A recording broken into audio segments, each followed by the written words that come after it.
Hoje nós estamos aqui na Faculdade de Medicina para acompanhar o terceiro simpósio sobre o autismo, organizado pelo GAPA, que é o Grupo de Amigos e Pais dos Autistas. As crianças vão se apresentar hoje, estão ali aquecendo no palco, as pessoas ainda estão chegando e vamos acompanhar, vamos ouvir um pouquinho o que os palestrantes têm para nos ensinar hoje.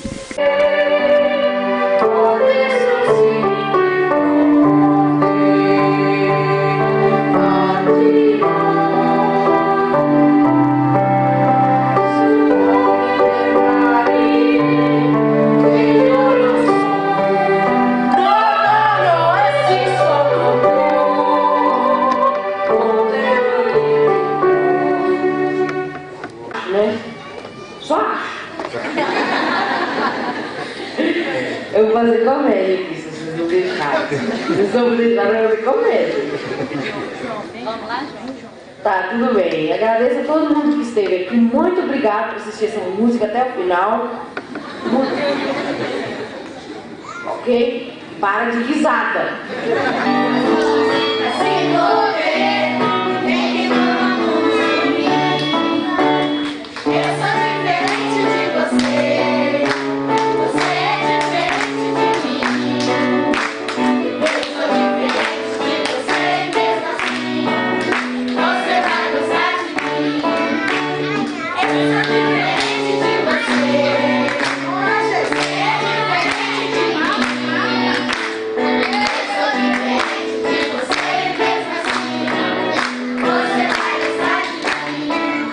Olá, eu estou aqui com a Geise, ela acabou de falar com todo mundo aqui, ela é nutricionista, é daqui de Itajubá mesmo, e ela estava falando um pouquinho pra gente sobre os cuidados que a gente tem que ter diferenciados, né, com a alimentação do autista.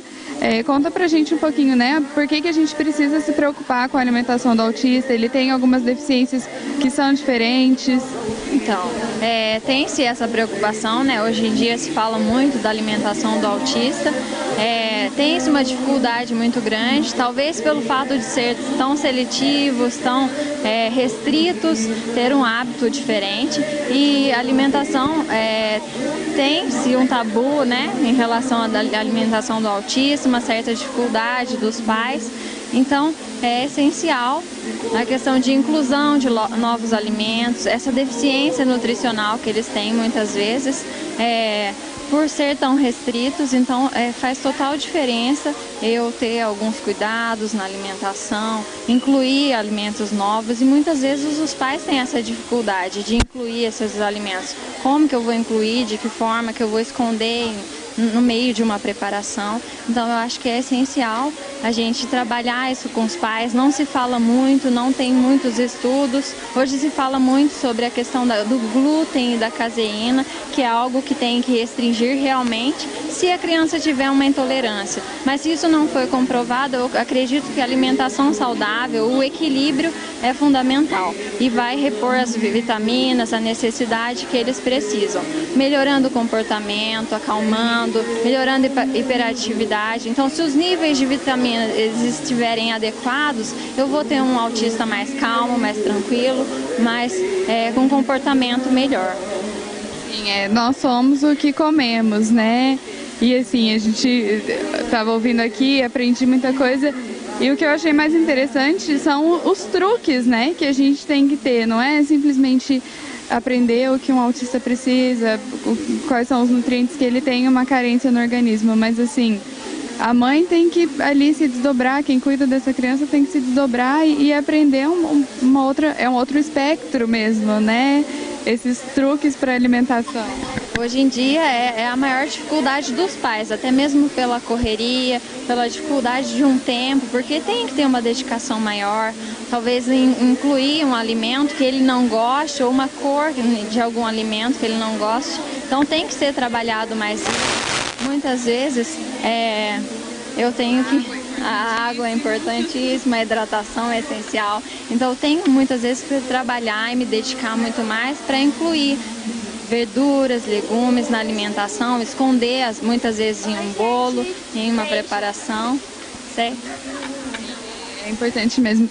E como que você vê, assim, né, como uma nutricionista, a gente sempre vê falar de alimentação fit para ficar com o corpo da Gisele Bündchen e a gente lotou um auditório para falar de uma alimentação diferenciada para autistas.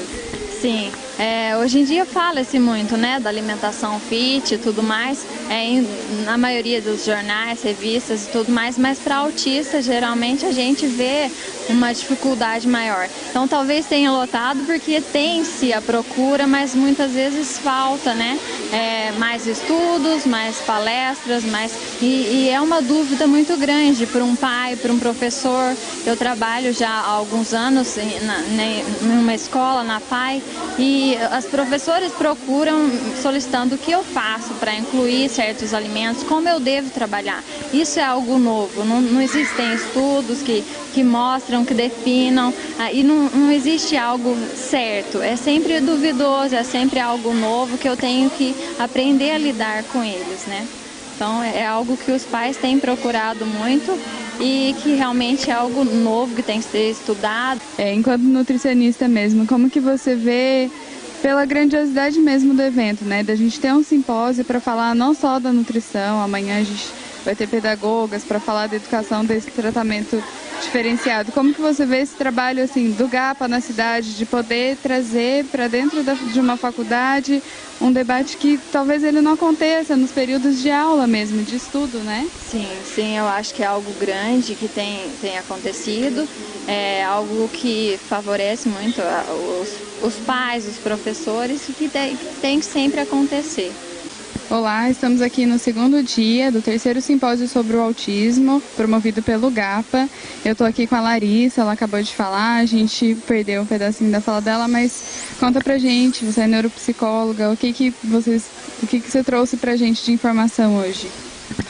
Bom, primeiro é um prazer, enfim, estar participando desse encontro. Como eu falei durante a apresentação, são momentos assim que são extremamente importantes para difundir mais sobre o transtorno do espectro do autismo, tanto para os pais quanto profissionais da educação, da saúde. E eu fui convidada um pouquinho para falar sobre comunicação alternativa e o transtorno do espectro do autismo. Então, nós falamos um pouquinho sobre essa dificuldade e esse prejuízo dentro das habilidades comunicativas do transtorno e que existem sim outras possibilidades de comunicação. Então, sempre primando aspectos de inclusão, então que essas crianças elas podem ser beneficiadas em sala de aula, em casa, em todos os ambientes, através de outros métodos que é a comunicação alternativa. Então, há métodos de alfabetização aplicados com o suporte visual da comunicação alternativa ou gestual, enfim. É sempre primar e entender que essas crianças têm sim as suas fragilidades, mas mais do que nunca as suas potencialidades. Então, a ideia é que resgatar com os profissionais de educação, com a família e com todos, sobre essas qualidades e essas potencialidades da criança, Pensando que somos seres únicos, o mesmo transtorno do espectro do autismo, eles são crianças únicas, não existe um autista igual ao outro. Então, sempre pensando nisso, estimando, melhorando e potencializando as qualidades deles. Somos todos únicos, Ninguém é igual a ninguém, a gente tem que aprender a viver com o que o outro tem para oferecer de bom, assim. E como que você vê, o trabalho do GAPA de estar promovendo o debate dentro de Itajubá, É um grupo que cresceu bastante, mas ainda é novinho, tem 4 anos. E no sábado passado eles promoveram um evento no dia 2 de abril, E foi uma praça cheia para tratar do autismo, que as pessoas precisam falar sobre isso, Eu acho que instituições que tenham esse caráter de realmente levar a informação são extremamente importantes na sociedade como um todo, Quando a gente começa a falar sobre, a gente começa a quebrar paradigmas, estereótipos, e é bem isso que é o trabalho da instituição. Eu acho que eles estão extremamente de parabéns. Foram momentos super importantes de várias palestras e levar a informação é isso, você difundir conhecimento, você conseguir aí fortalecer as famílias, que têm as suas crianças com transtorno do espectro do autismo e levar à sociedade a questão do diferente mesmo, Mesmo dentro aí dessa sociedade, nós somos todos diferentes independente de, né? E isso vai quebrando, vai melhorando, vai fortalecendo e vai estimando todos nós. E vamos nos fortalecendo como seres humanos, né? Olá, eu estou aqui com a pedagoga Beta, ela abriu amanhã do segundo dia do simpósio. Conta pra gente um pouquinho, né, desse trabalho, de como que é vir aqui falar sobre o transtorno do espectro do autismo. Bom, eu vim falar sobre as dificuldades da aprendizagem, como que um professor deve receber o aluno, tratar o aluno, qual é a metodologia para fazer esse trabalho, trabalhar com os pais, né, para conhecer melhor mesmo. Para mim é um privilégio, porque é a coisa que eu trabalho mesmo. Eu tenho um neto que tem um autismo leve e invisto muito para a gente poder cuidar dessas crianças. Não só do meu neto, como os outros, né? Para mim é um prazer, porque eu sou de Itajubá. Eu não moro aqui, mas eu sou itajubense. E para mim é um privilégio estar aqui. Como que a senhora vê, né, esse trabalho do GAPA aqui na cidade, né, de trazer a temática do autismo, de colocar as crianças na praça, de colocar as crianças no palco para se apresentar, né? Olha, a equipe do GAPA está de parabéns. Eles têm investido muito no autismo. Eu vejo o seguinte, o governo, ele assinou a lei da inclusão, mas infelizmente ele não preparou os educadores. E o GAPA está fazendo esse trabalho de orientar pais, educadores, e o pessoal está saindo daqui super interessado, de querer saber mais e mais. E daqui hoje está nascendo um projeto de estudo. Eu vou mandar trabalho para resenha de livros, textos para uma equipe boa que já apresentou. Eles vão estudar durante o mês e uma vez por mês nós vamos reunir para discutir isso. Então eu vejo que Itajubá tem investido na educação, principalmente da especial. Que bacana, e é importante, a gente também está aprendendo todos os dias na TV, eu aprendo todos os dias, assim, com as crianças principalmente, né, que é esse convívio que acrescenta pra gente. São crianças muito especiais e elas merecem todo o carinho, respeito e sentir amadas, né? Elas precisam de sentir amadas para elas continuarem desenvolvendo, aprendendo. Nós precisamos também, né, desse estímulo, dessa atenção diferente deles, dessa sinceridade deles para levar as coisas adiante. Isso mesmo, eu estou disposta para ajudar o grupo do GAPA, né, nos encontros, nas orientações. Tem vários pais que estão me procurando, que querem entrar em contato direto, que precisa de ajuda. E eu estou pronta para isso. Olá, eu estou aqui com o Dr. Walter, que acabou de dar uma palestra muito interessante para a gente, participar da mesa também. Como que o senhor vê, né, essa participação, um evento desse, o 3º simpósio para falar sobre autismo, né, que a gente tem como um tabu, que a gente tem muitos preconceitos e estereótipos que a gente ainda precisa quebrar? Então, o evento é muito importante para melhorar o conhecimento das pessoas, né? Como é uma coisa muito comum, é 1 para cada 42 homens, então eles estão no nosso meio, só que a gente às vezes começa a fazer bullying com eles, chama eles de sistemático, de metódico, de antissocial, é aquele pedreiro que é perfeccionista, que fica muito bravo quando as coisas não saem do jeito dele, que prefere trabalhar sozinho, então eles sofrem bullying porque tem dificuldade de lidar com os outros. Então é melhor a gente aumentar o nosso conhecimento. E os critérios diagnósticos são dificuldade nas habilidades sociais, tanto aquele que se esquiva do contato social até aquele que busca o contato social, mas é inconveniente. Então a gente são muito repetitivos, interesses grandes em alguns assuntos, como moto, carro, futebol, religião, tudo que é exagero já é um sinal que está diferente aquele comportamento. E a gente tem que, né, aprender a lidar com o que tem o diagnóstico, mesmo que não seja de uma maneira formal, como a gente acabou de debater aqui, e ficar atento em casa também para perceber os sinais, né? Então, quanto mais precoce, melhor o prognóstico, melhor o futuro dessa criança. Então, o alerta é a criança que demora para falar. A criança não pode demorar para falar. Até 2 anos ela tem que estar falando palavra-frase. Quero água, me dá bala, vamos passear. Então, se a criança demora para falar, é um sinal vermelho. Tem que investigar. Certo? E acredito que a gente tem que observar os adultos também, né? Porque muita gente que tem dificuldade, já está tentando uma vida profissional e as coisas não encaminham porque não foi detectado antes. Então, vou dar um exemplo. Nos Estados Unidos, metade dos engenheiros eletrônicos são autistas. Engenheiro que mexe com o computador. Porque lá eles aproveitam o interesse da pessoa e encaixam ela socialmente. E aproveitam o potencial, que às vezes é maior do que o resto da população. Então, é bom a gente conhecer as várias nuances do espectro do autismo. Ficaríamos sem muitos gênios se a gente não desse atenção para eles. Quando eles gostam de algum assunto, eles vão a fundo naquele assunto. Então, muitos gênios são autistas, né? O Einstein, o Beethoven, que tocava muito bem música. Então, eles aproveitaram o potencial deles. Né? A gente tem que aproveitar o potencial deles e não discriminar.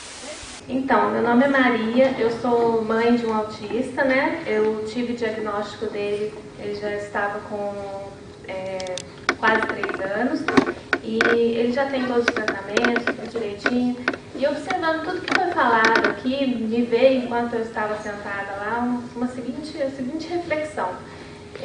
Independente de toda a parte médica e pedagógica e tudo que foi falado, eu queria deixar uma mensagem de esperança, porque eu acho que os autistas têm aumentado cada vez mais os números, né? A gente viu no gráfico que o Dr. Walter mostrou, a proporção, pelo que segue, é para que seja a cada 50 crianças, uma seja autista. Isso é uma proporção muito grande. Então, eu acho que o autista, com o modo dele de ver, de pensar as coisas diferentes, ele veio resgatar algumas coisas que estavam perdidas dentro do nosso comportamento, né? Ele é muito verdadeiro, então isso veio resgatar a verdade entre nós, né? Ele fala o que ele pensa, nós somos muito falsos, na tendência de convivência e tudo, a gente acaba sendo falso. Então, o autista veio resgatar isso, a integridade. Outra coisa muito importante que ele veio resgatar é a cumplicidade, a parceria. Nós acabamos de ver aqui nessa discussão que se a gente não se unir, se a gente não estiver junto para lutar por aquilo que a gente precisa e deseja, a gente não consegue. Sozinho a gente não é ninguém. Então o autista, de uma certa forma, esse número de autistas tão grandes está vindo no sentido de resgate mesmo, para a gente resgatar valores que nós perdemos, né? A integridade, a verdade, a parceria, né? A união de família, a tolerância, né? Que a gente não tem muita tolerância, hoje em dia todo mundo já sai brigando, já sai publicando lá no Facebook, brigando com todo mundo. Então eu acho que o autista ele veio para isso, ele exercita a nossa paciência, ele exercita a nossa tolerância e com esse exercício que a gente faz dentro de casa, né? na sala de aula, a gente consegue trazer isso para a vivência diária, né? com a sociedade. Então eu queria deixar essa mensagem de esperança mesmo, que não é uma coisa ruim, pelo contrário, é uma coisa boa, que vem para nós como uma bênção, né? Que a gente tem que abraçar isso e entender dessa forma, buscar as coisas boas que essa questão do autismo pode trazer para nós. É isso. Chegamos ao final do simpósio, o terceiro simpósio sobre o autismo, promovido pelo GAPA, que é o Grupo de Amigos e Pais dos Autistas de Itajubá. O simpósio encerrou agora com um depoimento muito emocionado de uma mãe que veio falar da esperança e do que a gente tem que resgatar e o que a gente tem que aprender com os autistas mesmo. Foi um final de semana de muito aprendizado, acredito que não só para mim, mas todos os pais, os educadores que vieram aqui se informar. E vamos continuar acompanhando os trabalhos do GAPA e conhecer e procurar informação mesmo e compartilhar o que a gente sabe também sobre o autismo. A gente precisa falar sobre isso. Marina Iba para a TV Itajubá, a TV de alcance mundial.